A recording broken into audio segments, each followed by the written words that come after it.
નમસ્કાર, આપ જોઈ રહ્યા છો સ્પાર્ક ટુડે ન્યૂઝ। આજે શ્રાવણ વદ અષ્ટમી એટલે કે જન્માષ્ટમી, શનિવારનો દિવસ વાડી વિસ્તારમાં આવેલું પૌરાણિક શ્રી શનિદેવ મહારાજનું મંદિર, જ્યાં કૃષ્ણ જન્મોત્સવ તેમજ કૃષ્ણ લીલાના હિંડોળા મનોરથના દર્શન રાખવામાં આવ્યા છે। ભગવાન વિષ્ણુ વસુદેવને જેલમાં દર્શન આપી કહે છે કે હવે હું તમારે ત્યાં 8મા પુત્ર રૂપે જન્મ ધારણ કરીશ।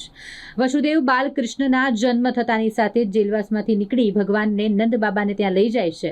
સ્વર્ગના દેવોના નાયક ઇન્દ્રનું અભિમાન ચકનાચૂર કરવા પ્રજાજનોને કૃષ્ણ કહે છે કે આપણો પાલનહર્તા કરતા ધરતા ગોવર્ધન પર્વત છે, દેવરાજ ઇન્દ્ર નહીં, તેથી આપણે ગોવર્ધન પૂજન કરવું જોઈએ। ને આ જાણી દેવરાજ ઇન્દ્ર ક્રોધિત થાય છે અને વાયુ પ્રકોપ, અગ્નિ પ્રકોપ, અતિવૃષ્ટિ કરે છે।